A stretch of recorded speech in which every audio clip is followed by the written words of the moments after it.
fucking intro music.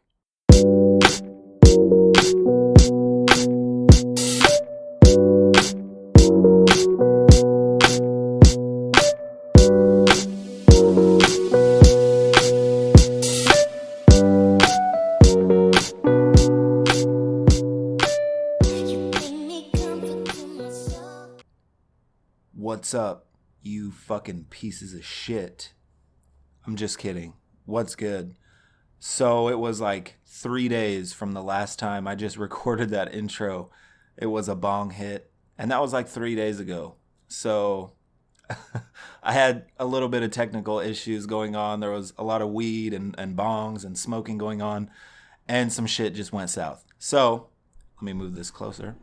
Okay, we're back. I don't know what I'm going to talk about today, but we're just going to do it anyway. I just plugged my shit in, and we're going to fucking go. So the last episode, I talked about how I ended up in Missouri, and I think it might be a good idea to talk about how I ended up out of Missouri, why I had to leave. One of the reasons why I had to leave the first time I was ever here. So I was like 17, actually was 17 when I moved to Missouri the first time. I was 18 when I ended up having to move back. But when everything started going down, I think I had just turned 18. So to give you a little bit of context, my baby's mom, and my son and her son, so our little family, we lived in Greenridge, Missouri, and we all lived. It was me, her, our kids, and her two parents, well, foster parents, and a bunch of fucking dogs living in it was a really big house, so it's not like we were in each other's way. There was a lot of Marlboro smoking, which was fucking gross, but so we all lived in the same house. So sometimes, tensions would get high. People, maybe step on some toes sometimes and piss each other off, whatever. But Julie worked for a company called Bridges of Missouri. And at first, she was just doing like in-home care for another company. And she was able to work in town. And that was really fucking strange for such a small town. The only thing in Greenridge, if you haven't been, you probably haven't been. The only thing in Greenridge is a gas station, just a Casey's. That's fucking it. There used to be a bar like back in 2008, 2009, but I don't know if it's there anymore. It's been so many years since I've been out to Greenridge. So she did a lot of in-home care. Sorry, I'm fucking with my phone. She did a lot of in-home care in town, and she did it for this one lady named Janie or some fucking shit like that. Some decrepit old lady who was just held up in an apartment all day, every day. In the middle of the fucking country heat. God, it's just gross to think about. It's kind of fucked up to say. But she would get up for work and only have to walk, not even a quarter mile to Jeannie's house to work all day. And I would stay at home with the kids, obviously. Living in Greenridge, not having a car, not having a lot of money or anything, it's really fucking hard to get out and find a job. So, because this was like 2009, you could fill out job applications online back then, but it wasn't as popular as it is now. It's more of a popular thing to jump on your laptop and fill out a bunch of job applications now than it was posted back then. So it was kind of difficult for me to get out and look for a job, fill out applications, whatever. So I did a lot of the stay-at-home shit. You know what I mean? I cooked, I cleaned, changed diapers, watched after the kids, and did all that stuff. Stay-at-home dad shit. And I did that for a while, a really long time. And then Juliana ended up getting a job for Bridges of Missouri. I don't remember how, but she went and applied and got a job for Bridges of Missouri. And that's also like an in-home care thing. You go, you're like assigned to different people's homes, and you go in, and a lot of people are mentally disabled and they can't take care of themselves. So you go in and you clean up all their shit. You cook them food, wipe their fucking ass, whatever. And that's what she was doing. So she would like leave in the morning. I don't remember. This was years ago. She would leave sometime, and then I'd be at home most of the day by myself until she got back. And went on for a while. We were a little family, I guess. I don't know. I don't really consider it that, but I guess we were. And it went on for a while. I guess we were happy. Things were fine. I mean, we would fight every once in a while, but for the most part, things were good. We were just, kind of co-parenting. And now looking back on it, it's easy to see how things fell apart. But so she was working for Bridges, and she would, be gone all the time in town in Sedalia. And it would always kind of bother me, you know what I mean? Because when I was young, I was like a jealous type of dude, or like a really jealous type of guy. And I didn't handle it very well, my jealousy. So there's that. And anyway, she ended up meeting a guy, I guess, that also started working for Bridges. His name was Apollo. And I didn't know she had met him. Like, she had met him weeks prior to her telling me, because there was a moment when me and her it was like some morning in the middle of fucking July. We were sitting on the porch, smoking cigarettes, drinking coffee, and we were just conversing. And we came to the conclusion that we probably needed to take a break from each other, like separate. And it seemed like a good thing. It seemed like she still wanted to make our relationship work, but we needed to kind of take a break first and find ourselves, and then come back and make our relationship even stronger. Which it wasn't strong to begin with, so even stronger. It was never fucking strong. So we made that decision, which we both, came up with. We both agreed to it. And then, like 5-10 minutes pass after we say all that, and then she looks at me and she goes, "So is there anybody you have a crush on?" Like, yeah, all the fucking cousin fucking retards that live in Greenridge that I interact with so often. Like, I never got to go out into the real world and meet anybody or fucking gain any new memories or experiences or anything, because I was always stuck at home being stay-at-home dad. So I was like, no, obviously there's nobody I have a fucking crush on besides Brittany Murphy, and she's dead. So, and then she laughed or whatever, and then I asked her, I said, "Well, is there anybody that you have a crush on?" And she kind of paused for a minute, and I was like, "What the fuck? Bitch, cunt, slut, what are you talking about?" And she told me there was a guy at work that she had a crush on, and his name was Apollo. And I was like, "What the fuck?" I was like, how you gonna tell me this? You know what I mean? No wonder you wanted the split so bad. You know what I mean? I thought it was to grow us, you know what I mean? And make us stronger. Not because you fucking met a guy that you want to fuck, you know what I mean? So that kind of, like, that hurt. I was like, wow. I was like, all right, well, how much do you like him?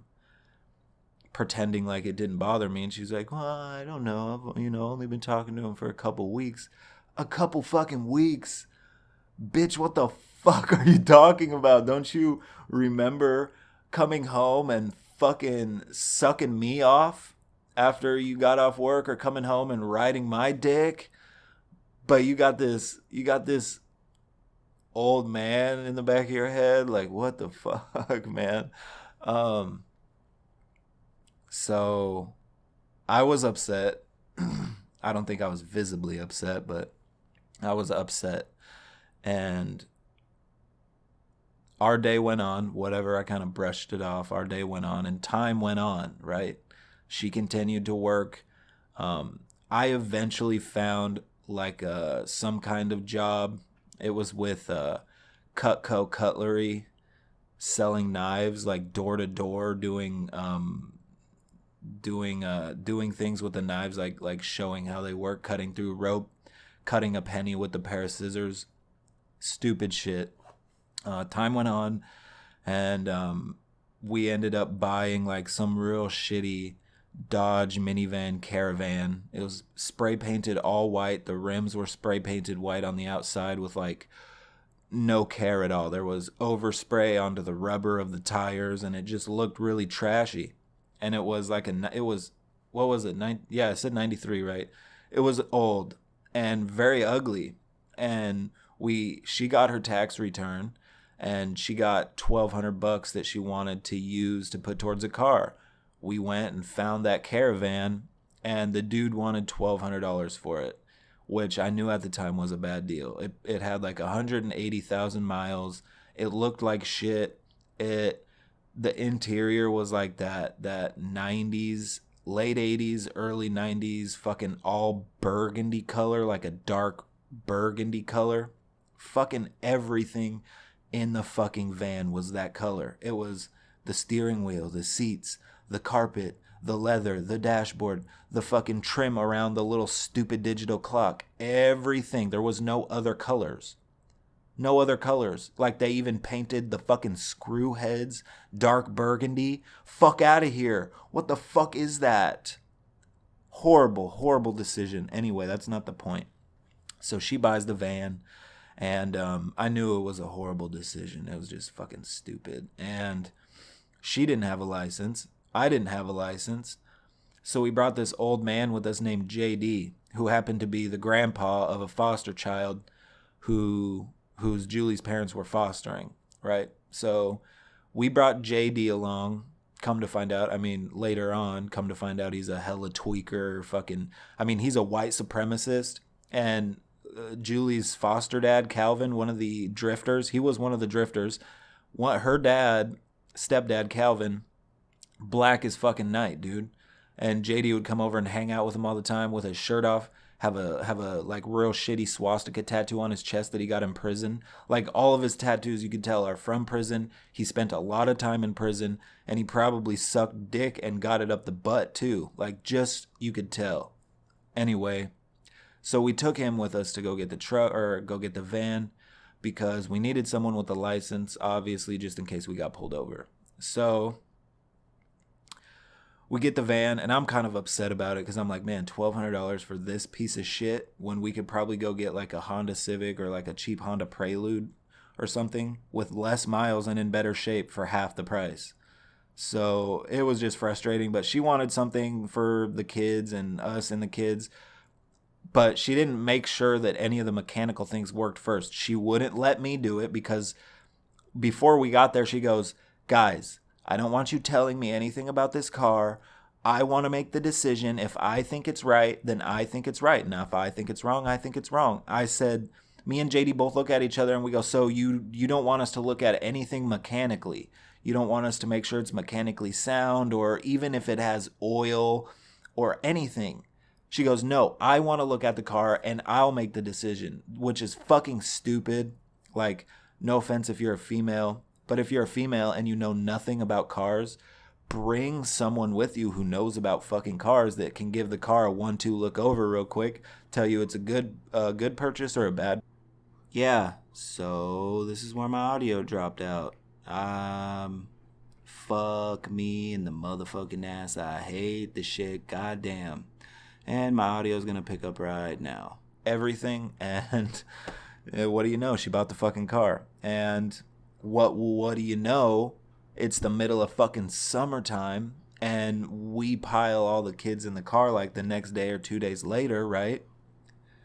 and the motherfucking AC doesn't work. Now, if you don't live in Missouri, a Missouri summer is fucking horrible.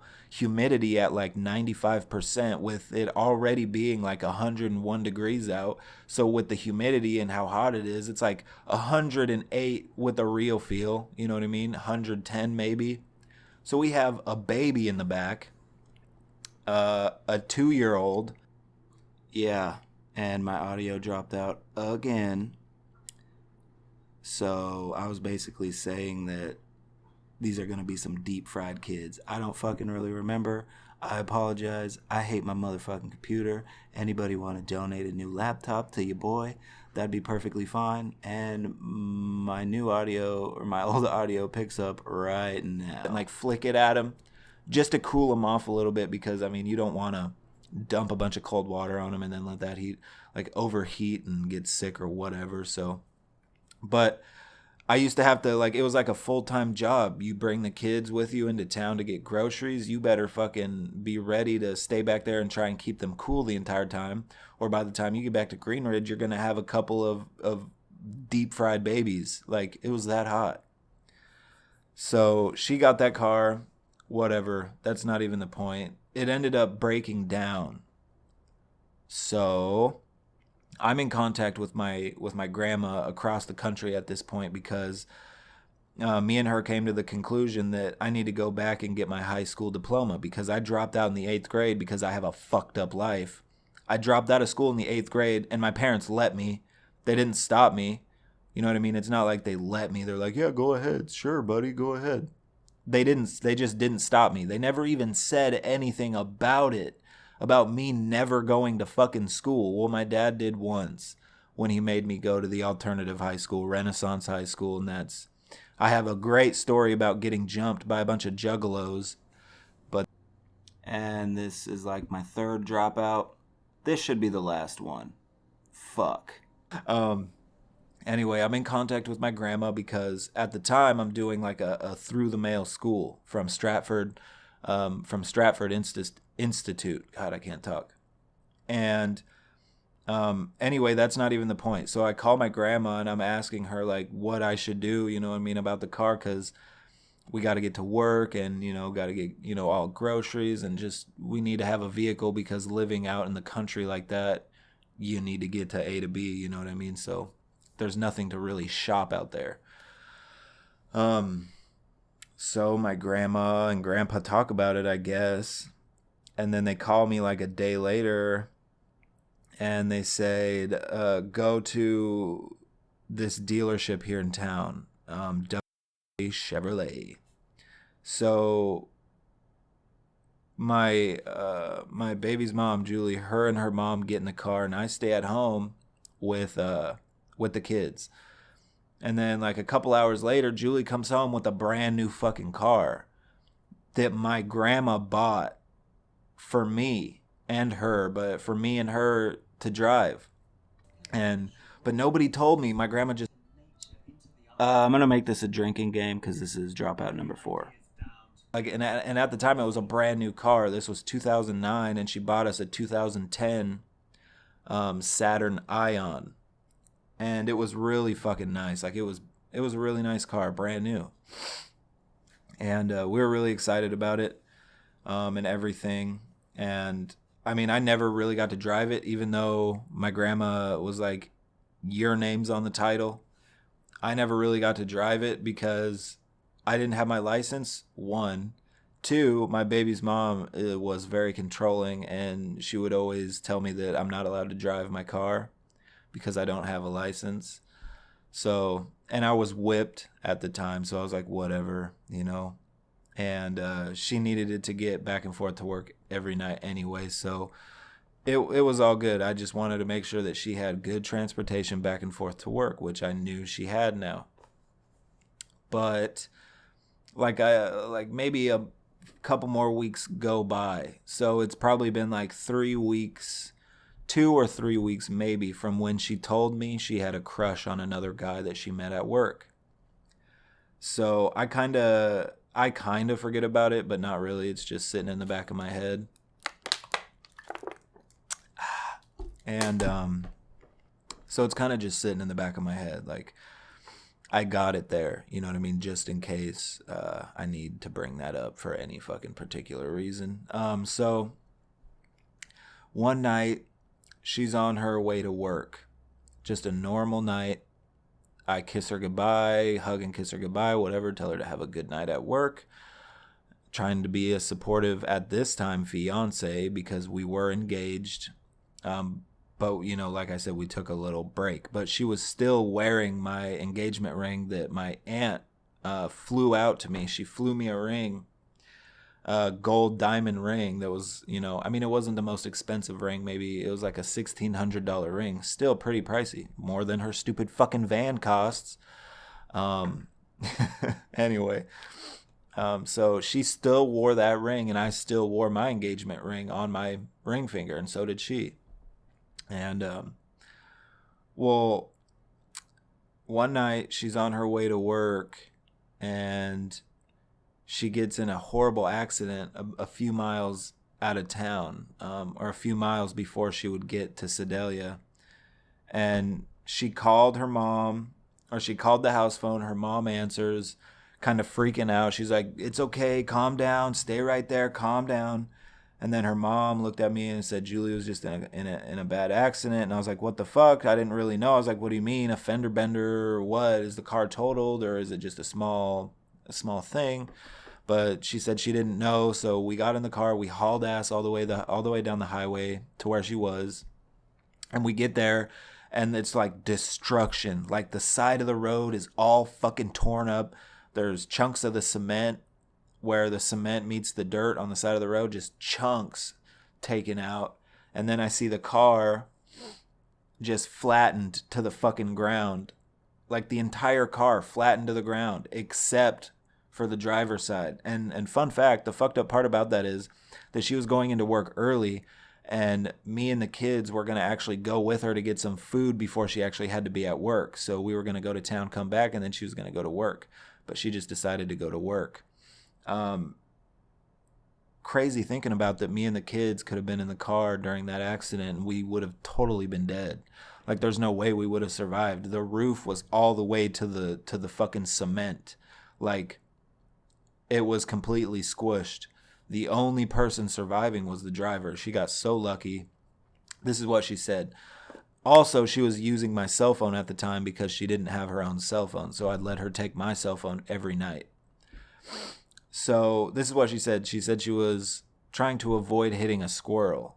But after the car gets towed away and everything, I'm looking on my phone, and because I took it from her, I'm looking on my phone, and I could see that there was incoming and outgoing text messages at the time of the accident. So I knew that she was texting and driving, and she was texting that piece of shit, fucking Apollo's dumbass. She was texting his dumbass. Okay, I get all worked up thinking about it. Anyway, she was texting him, and she veered off the road, tried to overcorrect, and rolled like 12 fucking times. And she's lucky to be alive. The only thing that she really sustained from the car accident was some seatbelt lacerations going across her chest and neck area. So she got really lucky. And so the tow truck took the car. She went to the ambulance, I think, took her to the hospital. We met at the hospital. Me and her mom went back to the house, got the kids, and went back to the hospital. And this is the fucked up part. The kids and Julie's mom were in the waiting room, I think. Or no, Julie's mom dropped me off at the hospital. I'm pretty sure. It's been a few years, but something like that. I was at the hospital. I don't remember if my kids were with me or not. Or my son and her son, whatever. I don't know if they were with me or not, but that's not the point. I get to the hospital. I ask what room she's in.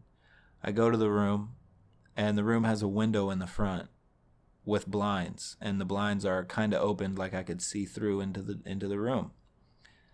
And Apollo's there. This fucking old man. Let me give you some context on that real quick. So at the time, she was 22 or 21. No, she was 21 at the time, and this motherfucker's like 37. Nothing really wrong with that, but she's got children in a family with an 18-year-old, you know what I mean? So it's just kind of weird from my perspective. So I don't know, maybe she just wanted someone older and mature, so whatever. But I look in through the fucking window and I see them kissing, like kissing, and my fucking heart and stomach sank. Like, I don't know if you've ever had that feeling of, I don't know, it was just this awful sinking feeling in my stomach and in my chest. Like my entire stomach and chest felt like it was sinking, and it was a really fucking weird feeling. What is going on with my computer right now? Anyway, there we go. The audio's picking up. Hopefully there was no dropouts. I'm watching a live, watching my audio live. That's why I get distracted. I'm watching it climb up and down, and it looks like there was a dropout. Maybe not. But anyway, my stomach fucking sank, and I felt horribly sick. Like, it's hard to explain and put into words how I felt, but it was like a horribly sick, betrayed, awful feeling. Like I just wanted malice and to fucking destroy life, right? And also so jumping off the story really quick, a couple months previous, I did this training thing for the Army before I went. I never went into the official Army, but I did this, like, it's kind of like a pre-boot camp thing that they offered here. I forget what it's called, but it's basically boot camp before boot camp. So I did that, and then I had this big, they give you like a pack when you leave, and one of the things in the pack was a big ass buck knife that you could strap to your leg. So I had that, and I felt like a badass. I kicked the fucking door open to the hospital room, and they immediately like stopped kissing. They're like, oh, what the fuck? You know what I mean? And I'm just standing there like in the entryway of the door, the room. I'm standing in the fucking doorway. I'm like, what the fuck? I'm not saying anything. I'm just kind of standing there with like an aggressive posture, right? So this motherfucker knows what's up. Like, I'm trying to show him my animal in me right now. I'm trying to show him that I'm alpha. Between us two, I'm the fucking alpha, and I'm gonna show you, right? And I just stand there, and they kind of look at me for a minute, sizing me up, I guess. Like, what is it? What's about to go down? What is happening? And they look at each other, and he goes, I love you. And then she goes, I love you too. And that fucking did it. That fucking did it to me. He tried leaving and walking past my left side, and I kind of like pump faked at him like that, and he flinched hard as a motherfucker. And he like walks in front of me. He goes, not today, man, not here. Wrong place, wrong time. And I like look to the side and like look at the roof for a minute. Like I look at the ceiling. Like, I can't believe this motherfucker's even talking to me. And I put my right foot, like I know every step. I put my right foot to the back of my body. I clock back, bam! And I hit him right in the fucking jaw, square as I fucking can. Biff, right in the front. Like, I hit his bottom lip and his jaw so fucking hard with my first two knuckles, my middle finger and my pointer finger. Just boom. Blood instantly. He falls on his ass into the corner of the room by the bed. I walk over there calmly and slowly, grab him by the collar of his shirt, and proceed to beat his fucking face in the hospital room. I beat the fucking shit out of this dipshit. He had a broken nose, I'm pretty sure. I never got the final results. But he had a fat lip. Like, when I hit him, that fucking turned his lip into a truck tire, bro. That shit, he couldn't even talk, bro. It was great. And I wanted, like, what was on my mind, seriously, was murder. And I wanted to kill him. And I was going to. I planned on killing him that day and going to jail for murder. Right? I'm getting worked up talking about it. My heart's beating. And I planned on killing him. But I guess subconsciously I controlled myself and I just beat the shit out of him. The dog shit out of him. I remember punching him once in the forehead, and like the dryness of my skin and like the oiliness of his forehead, like I punched him and it was like my fucking knuckle skipped across this dome, and it like immediately split it open. Like I remember punching and immediately seeing red, like a little red mouth. It just blip, like, hey, how you doing? I'm on the forehead now. It was fucking crazy. And then I stepped back and I let him get up. And then he's putting his shirt over his mouth and everything to catch the blood. And then he walks out and then checks himself into the emergency room. And he doesn't say a fucking thing because he knows that if he snitched on me, I'd be back. No matter how long I would have spent in jail, I would have fucked him up again still. And so yeah, he turned himself around. He walked out of the hospital room, turned around, went right outside, turned around, came back, checked himself into the ER after he like cleaned himself up and shit. But checked himself in, got some stitches, and then went home. Fucking pussy ass bitch.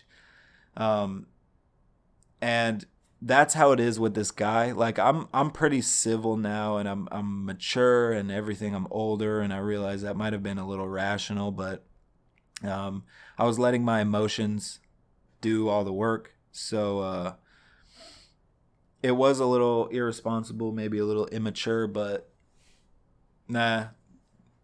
Talk to me when you're in a similar situation, and then tell me what you do, you know? So I don't regret it at all. Where was I going? Oh, anyway, he checked himself into the hospital, and then I'm in the room with Juliana, like, you know, like, what the fuck is your problem? How the fuck could you do this? You know, what the fuck? And I'm like kind of like really worked up. I'm not crying, but almost. I'm like breathing. I remember breathing really heavy, and like she kept telling me to calm down, and I was just really fucking pissed, and I couldn't calm down, and I left the hospital, and we ended up meeting back at home or some shit. It's a little hazy after that, but things went back to normal for the most part. She started going back to work, kind of, because now she had no fucking car. My grandma was super upset that Julie and she fucking ruined the relationship I had with my grandma, or the trust that my grandma had with me, because Julie had that car for maybe a couple weeks or something, a few weeks maybe, before she totaled it. So my grandma told me, she was like, I'm never buying you guys a car again. She's like, I'm never doing anything like that for you guys again. Never ask me. And it made me feel like shit because I had nothing to do with it. I never even got to fucking drive the car at all. And now my grandma won't do anything like that again, which is fine. I don't need her to do anything like that, but it would be dope if she could co-sign on me so I could get a fucking like a 2020 Cadillac or some shit. But besides that, it's all good. No harsh feelings, Graham. You know what I'm saying, dog? But anyway, so we went back to doing our thing, just taking care of the kids and shit like that. And I remember this one night where I knew it was over. I remember this one night, she kept getting phone calls, and she kept being on the phone for a long time. You know what I mean? And I was upstairs with the kids like, yo, I need a break. I want to smoke a stogie. And I just kind of want to walk away for a minute. You know what I mean? I need a break from the kids. So I went outside to find her, and I heard her talking on the phone in the garage. And I was like kind of, you know, trying to listen in our conversation, you know, and I was like, what the fuck is she talking about? Who is she talking to? You know what I mean? And so I creep into the garage through the back door of the garage, and I mean, we have a lot of stuff in there, like a hot tub, pool table sitting on its side. So like, and then there was a wall that divided like different rooms. So I was hiding behind this one wall, sitting there listening to her talk on the phone, right? And then come to find out, she's talking to Apollo because she's talking about different things about her and him. And then she goes, I don't know how to tell my parents that I'm engaged. I don't know how they're going to act. And like, my heart started to fucking beat really fucking hard again. And I started to get like really nervous, and like my throat was thumping and shit. And it was hard to breathe and like get words out of my mouth. I have that problem when I get nervous. I really need to take beta blockers, but when I get nervous, my shit is fucked, dude, and I don't know how to fix it, bro. But anyway, my heart started to beat real hard, started to get fucking like really like all this built up shit inside of me. And she kept talking to him like, oh, I can't wait until we can be together, and I don't know what my parents are going to say when we get married and all this shit. And I jumped around the corner, scared the shit out of her. And I go, what the fuck, bitch? You know what I mean? And then she just looked at me and she goes, like she had that look on her face like she was busted big time. And then she just played it off by laughing and everything. And she was just laughing. And I grab her fucking wrist and I take the fucking engagement ring off. And she's super pissed. And I'm like, no. You don't get this ring. I'm not about to let you get married with the ring that I proposed to you with. Like, fuck yourself. If he loves you that much, he'll give you a fucking ring. But I'm not about to let this dude marry my baby's mom when we're still engaged. Apparently, she got engaged to another guy while we're engaged. And they're making plans to get married and be together forever. Well, as long as forever is for him, because he's probably going to die soon. Comparatively to her life, or compared to her life, this motherfucker's going to die first. And I'm happy about that. But anyway, so some time went on. I was brokenhearted, like terribly, crying every day, and her mom was trying to cheer me up and shit like that, but I knew that I had to move. I knew that I had to move back to Washington, and it was fucked because I didn't have anywhere to go back to Washington either, and all this stuff. Anyway,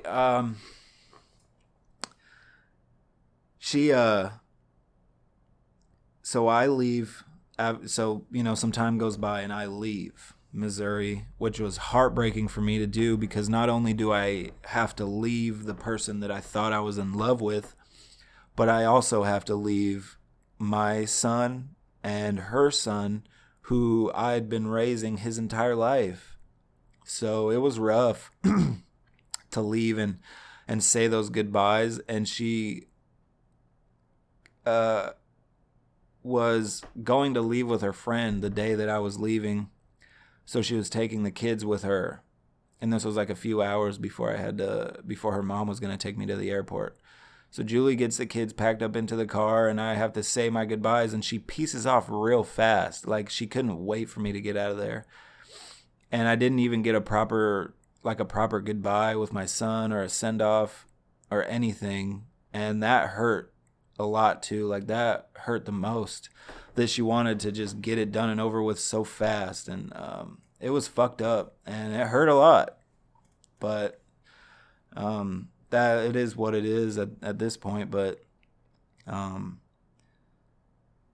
so I get back to Washington, and I end up crashing on my aunt's couch for a little while, right? And during this time, her and Apollo get a house together, right? So they're all a little happy family. My ex-fiance, some old dude named Apollo, my, 1-year-old son, and then her 3-year-old. They're all a happy little family together. She just replaced the fucking dude that was the dude that she was with. So, but this is the fucked up part about it, is that Apollo, on his own time and by his own free will, used to send me pictures and videos and shit of my son. of like progress of him walking and stuff like that. And you're probably thinking like, oh, that's nice. That's actually kind of thoughtful of him to do. He was rubbing it in my face that I wasn't there for it. And he made my son call him dad, and he made sure that that was on video. And I used to get tormented and tortured by these videos and text messages and pictures every fucking day. And it was a really tough time in my life because I fell into this depressive hole of darkness. Like everything about me changed because I wanted to be the man that Julie wanted me to be.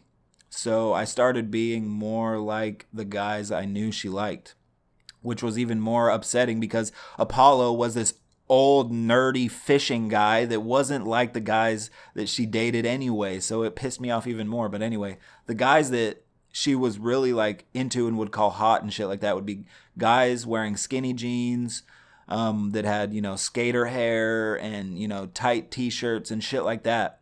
Tattoos and piercings. So, I mean, this was, you're probably like, what the fuck? That's gay. This was back in 2009 when that shit was cool. So, so I started to change myself like that. I loved already at the time, I already loved heavy metal, so that was easy for me to listen and get into the music. I started wearing the skinniest fucking jeans, small tight shirts, really fucking long hair. I just looked like a punk rocker, you know what I mean? And I thought that's what she wanted. I got my lip pierced. I started getting tattoos. The tattoos and the lip piercing was like kind of a little both. I really wanted a lip piercing and tattoos, so it was just like killing two birds with one stone. But I was really depressed, and I used to wait for the rain, and I would just go walk in the woods in the rain with like no jacket or anything. And I remember just like sitting on this log, staring at the dirt with sopping wet hair just dripping down my face, and just sitting there, not saying or doing anything. I would just sit there for a long time and just be sad, you know what I mean? And just be in my sadness. And it was super unhealthy, because the more that I accepted my sadness, the deeper I would fall into this hole. And I eventually ended up attempting suicide twice.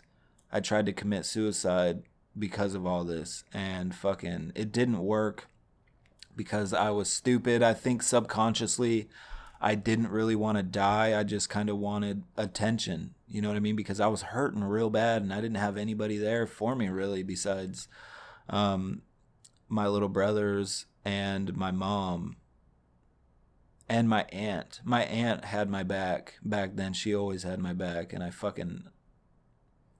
I wish meth was never a thing, because she is not the same person anymore, man. So it's horrible. But anyway, that's how I ended up back in Washington after the first time I moved to Missouri. So and that's why I have a huge female devil tattoo on my rib cage.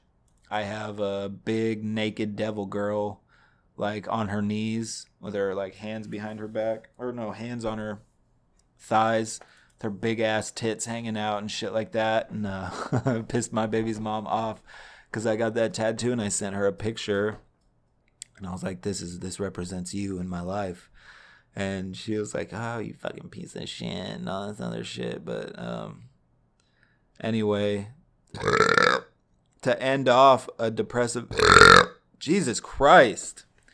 To end off this depressive little story, I don't consider it depressing or depressive, because that's what I went through, and that's what it is. I can't change it, so I just accept the fucking shit out of it. And I don't think I would change it anyway, because I wouldn't be right here recording this podcast right now? Probably not. So, but eventually, after they were together for a few months, the funny thing is, I told her it wasn't going to last because she barely knew him for a month, maybe at the most, before they got married. Like, they were married like the next day after I was gone. So she barely fucking knew the guy, married him, and then a few months later got divorced. So, and it's funny because a few months after all this happens, she's hit me up telling me how she misses me and she wants to fuck me. Apollo's got little dick this and shit like that. And it was so funny. We were doing a Skype video call one day, and her front door is in the background of of what the camera can see. So I could see her front door, and then all of a sudden it swings open and it's Apollo, faggot. And he like cruises it. He like stomps over to the laptop, turns it off, covers the camera up so I can't see her anymore and shit like that. It's so funny that it worked out like that because he used to try to piss me off so bad he'd be like, look, I have your family now. Your son is my son. Your family's my family. And you lost everything. And it's funny how it would piss him off so much that Julie wouldn't stop hitting me up and telling me that she still loved me and shit like that. It came around full circle for that douchebag. So he got what he deserved. And who knows if he's alive or dead? That's not for me to say. I can't say that here on this podcast. And I'm not going to say it anyway. So who knows? He could be alive. He could be dead. Who fucking cares? I don't. So, with that being said, I'm going to wrap it up. This was actually a pretty decent episode. I actually had fun and enjoyed talking about what I talked about today. So I hope whoever, if anybody, is actually listening, shout out you. Shout out you, dog. Because I appreciate the fuck out of anybody that takes the time out of their day to care and listen about my stupid little fucking life. So go tell your mom that you love her. Go tell your brothers that you love her. Go tell people that you love them before it's too late. You never know. You never know when that's going to be your last McDouble or when that's going to be your last McChicken. So, you might as well enjoy it now because one day you're going to fucking die. And I'm getting the fuck out of here because I want to go smoke. I want to take a dab. I want to do the damn thing. I hope you have a beautiful fucking day. I love you, even though I don't know you. If you're listening and you don't know me and I really don't know you, I fucking still love you. You're a human on this earth and I love you. Peace the fuck out. Until next time, it's the Hindsight Podcast. Good fucking bye.